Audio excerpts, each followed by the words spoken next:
Good morning my dear students তথা আমার ভাই বোনেরা ওয়েলকাম টু মাই চ্যানেল শিক্ষা নিকেতন।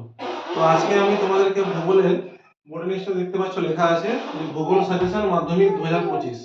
তো আজকে আমি তোমাদেরকে দেবো হচ্ছে প্রশ্ন মান 5 নম্বরের যে প্রশ্নগুলো পড়ে প্রশ্নের সাজেশন আমি তোমাদের কাছে একটা করে দেবো। এরপরে আমি আগামীকাল কিংবা আজকে রাত্রির মধ্যে যদি সম্ভব হয় তাহলে আমি ওই যেগুলো 2 নম্বর 3 নম্বরের যে প্রশ্নগুলো আছে সেগুলো আমি সাজেশনটা তৈরি করে তোমাদেরকে দেবো। ঠিক আছে, চলো তাহলে আমরা ফিরে যাই আমাদের সাজেশনে। তো মাই ডিয়ার স্টুডেন্টস, তোমাদের একটা কথা বলি। তো এই সাজেশানটা শুধুমাত্র যারা হয়তো কোনো কারণে সারা বছর হয়তো সেভাবে প্রিপারেশন নিতে পারোনি, সবার তো পারিবারিক অবস্থা সমান হয় না। তো যাই হোক, তো আমি অনেকগুলো প্রশ্ন বিগত কয়েক দশকের যে প্রশ্নগুলো আছে সেইগুলো প্লাস অনেক রকমের টেস্ট পেপার সমস্ত কিছু সার্ভে করে আমি যেটা দেখলাম তার মধ্যে এই কোশ্চেনটা যে কটা আমি তৈরি করেছি সেগুলো খুবই ইম্পর্ট্যান্ট, তোমাদের হয়তো সামনে পরীক্ষায় আসতে পারে, আসার চান্স খুবই বেশি।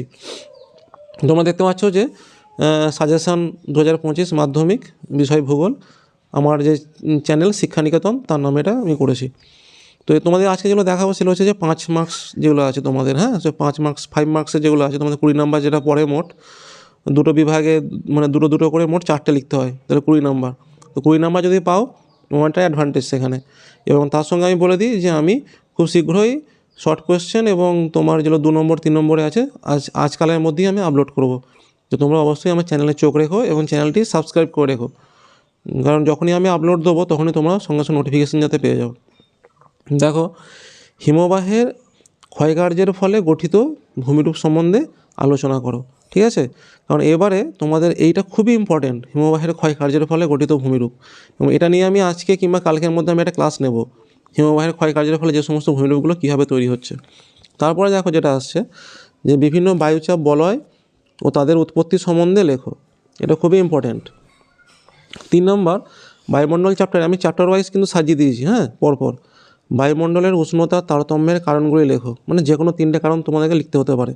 বায়ুমণ্ডলের উষ্ণতা তারতম্য মানে কোথায়, মানে আমাদের গোটা পৃথিবীটাকে যদি কতগুলো বায়ুচাপ মণ্ডলে ভাগ করা হয়েছে তোমরা জানো, এবার সেখানে কোথাও উচ্চচাপ কোথায় নিম্নচাপ কেন তৈরি হয়েছে সেগুলো কিন্তু লিখতে হবে। আর শৈলক্ষেপ বৃষ্টিপাত এটাও কিন্তু খুব ইম্পর্টেন্ট। শৈলক্ষেপ বৃষ্টিপাত যেটা আমাদের বৃষ্টিপাতের 3টে ভাগ আছে, পরিচালন, শৈলক্ষেপ আর একটা ঘূর্ণবাত। তো শৈলক্ষেপ বৃষ্টিপাত কীভাবে সংগঠিত হয় সেটা নিয়ে চিত্রসহ লিখতে হবে তোমাদেরকে, মানে মেঘ পাহাড়ে ধাক্কা খেয়ে যে বৃষ্টিটা ঘটায়।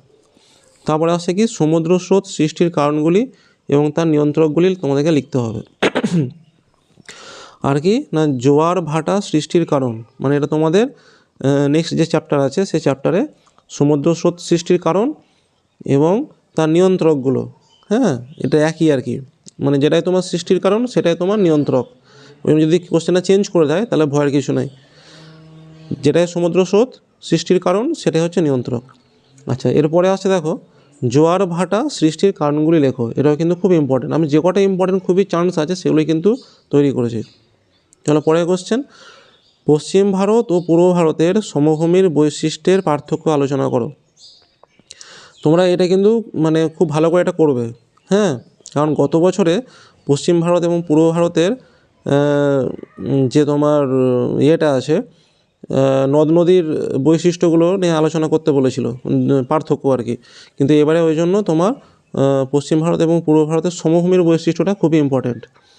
আর কি না ভারতের পলিমৃত্তিকা মানে মৃত্তিকার যে চ্যাপ্টার আছে সেইখানে দেখো ভারতের পলিমৃত্তিকা ও কৃষ্ণ মৃত্তিকার বৈশিষ্ট্যগুলি লেখো, এটা মৃত্তিকা চ্যাপ্টার থেকে আসবে। এটা কৃষ্ণ মৃত্তিকা যেটাকে আমরা রেগুর বলি, অতএব যদি ভয় পাওয়ার কিছু নয়, যদি রেগুর মৃত্তিকাও বলে দেয় তাহলে যেটাই কৃষ্ণ মৃত্তিকা সেটাই হচ্ছে রেগুর মৃত্তিকা, এটা মনে রাখবে। এবং রেগুর মৃত্তিকা নিয়ে তোমাদের হয়তো 2-1 নম্বর প্রশ্নও আসতে পারে যে কালো মৃত্তিকা বা কৃষ্ণ মৃত্তিকার অপর নাম কি, তোমরা তখন লিখবে না রেগুর মৃত্তিকা, ঠিক আছে। আচ্ছা, এবার কৃষি চ্যাপ্টার থেকে তোমার যেটা আসবে সেটা হচ্ছে চা গম, এই দুটো কিন্তু খুব ভালো করে করবে, চা অথবা গম, কারণ ইক্ষু কার্পাস এগুলো কিন্তু বিগত মানে কয়েক বছর এগুলো পড়ে গেছে, তাই তোমার চা আর গমটা এবারে খুবই ইম্পর্ট্যান্ট, এটা ভালো করে দেখে রাখবে। আর এগুলো দেখবে মোটামুটি সবই একই রকম আছে, প্রাকৃতিক আর ভৌগোলিক যে বৈশিষ্ট্যগুলো, খালি কোনটার কি কতটা বৃষ্টিপাত তাপমাত্রা একটু 19-20 আছে সেগুলোকে তোমরা মানে একটু সাজিয়ে লিখে নেবে। মানে যে ধরো তুমি চা করে গেছো কিংবা গম করে গেছো, ধরো ধান পড়ে গেছে, তো ধান আর গমের প্রায় একই রকমই আছে, তো ওইগুলো একটু তোমরা মানে একটু বুদ্ধি খাটিয়ে করে নেবে। আচ্ছা, এরপরে দেখো এটা যথেষ্ট ইম্পর্টেন্ট, আমি তো ডবল স্টার মেরে রেখেছি, যে পাঞ্জাব ও হরিয়ানার কৃষির উন্নতির কারণ লেখো। এটা বারবার বহু মানে বছরে এগুলো কিন্তু রিপিট হয়েছে। পাঞ্জাব ও হরিয়ানার কৃষির উন্নতির কারণ লেখো। তারপরে কি আসছে, পশ্চিম ভারতে তৈল রসায়ন, যেটাকে আমরা পেট্রোকেমিক্যাল বলি, মানে যেটাই তৈল রসায়ন বা তেল রসায়ন, হ্যাঁ, আর পেট্রোকেমিক্যাল একই। কেন্দ্রীয় ভবনের কারণগুলো লিখতে বলেছে, মানে কেন সব পশ্চিম ভারতেই একসঙ্গে গড়ে উঠেছে আর কোথাও গড়ে ওঠেনি কেন, সেই কারণগুলো তোমাকে লিখতে হবে, এটাও খুব ইম্পর্টেন্ট। তারপরে আসছে কি জনসংখ্যা চ্যাপ্টার থেকে, না ভারতে জনসংখ্যা বন্টনের তারতম্যের কারণগুলি লেখো, মানে কোন কোন কারণে ভারতে কোথাও বেশি জনসংখ্যা, কোথাও কম, কোথাও মাঝারি, সেগুলো কী কী কারণের জন্য এই পার্থক্যটা হয়। খুবই সহজ কারণগুলো তোমরা একবার চোখ বুলিয়ে নেবে, সেরকম হলে আমার চ্যানেলটা ফলো রাখবে, আমি যখন ক্লাসটা করাবো দেখে নেবে। ভারতের ভূবৈচিত্র্যসূচক মানচিত্র ও বিভিন্ন স্কেল সম্বন্ধে আলোচনা করো, এটাও কিন্তু খুব ইম্পর্টেন্ট, কারণ ওই চ্যাপ্টারে ইম্পর্টেন্ট কোশ্চেন এটাই আছে, আর বাকিগুলো গত বছর পড়ে গেছে। আচ্ছা, লাস্ট যেটা দিয়েছি আমি, পূর্ব মধ্য ভারতে লৌহ ইস্পাত শিল্প গড়ে ওঠার কারণগুলি লেখো, এটাও তোমরা একবার চোখ বুলিয়ে নেবে। হ্যাঁ, পূর্ব মধ্য ভারতে লৌহ ইস্পাত শিল্প গড়ে ওঠার কারণগুলি লেখো। ঠিক আছে, তো তোমরা এগুলো একটু নোট করে নেবে। তো যেটা বলছিলাম যে সবথেকে ভালো হতো তো গোটা বইটা যদি তোমরা পড়তে পারতে, কিন্তু যাই হোক এখন যেহেতু সময় নেই আর অল্প সময়, তোমরা এই কটা প্রশ্ন কিন্তু অবশ্যই করে নেবে, তাহলে আশা করছি মোটামুটি 90% তোমাদের এগুলো কমন চলে আসবে। যদি ভিডিওটা ভালো লেগে থাকে লাইক কমেন্ট করো, শেয়ার করো, সবাই ভালো করে পড়াশোনা করো।